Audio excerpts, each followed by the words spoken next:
दिग्गज एक्टर ऋषि कपूर आज हमारे बीच नहीं रहे। कैंसर से लड़ रहे ऋषि कपूर ने मुंबई रिलायंस फाउंडेशन हॉस्पिटल में आखिरी सांस ली।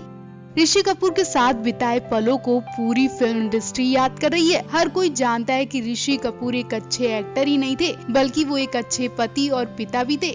शायद इसलिए इतने साल तक ऋषि कपूर और नीतू कपूर की जोड़ी बॉलीवुड की मिसाल जोड़ियों में से एक है। कई लोगों का मानना है कि ऋषि कपूर का पहला और आखिरी प्यार नीतू कपूर ही रही है, लेकिन ये तो नीतू कपूर ही जानती थी कि उनके अलावा ऋषि कपूर किस एक्ट्रेस के दीवाने थे।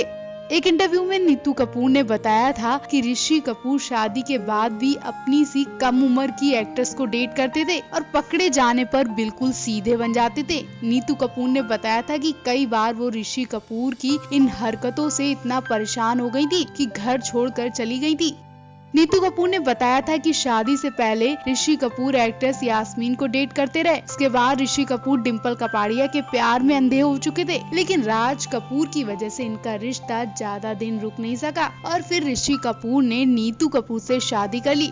लेकिन शादी के बाद भी ऋषि का दूसरी एक्ट्रेस को फ्लर्ट करने का सिलसिला जारी रहा। शादी के बाद ऋषि अपनी आधी उम्र की एक्ट्रेस दिव्या भारती को फ्लर्ट करते थे।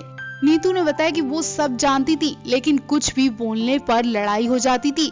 कई बार नीतू और ऋषि की लड़ाई की खबरें भी आ चुकी थी। एक बार तो नीतू घर छोड़कर चली गई थी और सैलून खोल लिया था। खैर, तब ऋषि कपूर नीतू को मनाकर वापस ले आए थे और फिर नीतू ने भी अपने बच्चों और परिवार को संभालने का मन बना लिया था। नीलम न्यूज रिपोर्ट।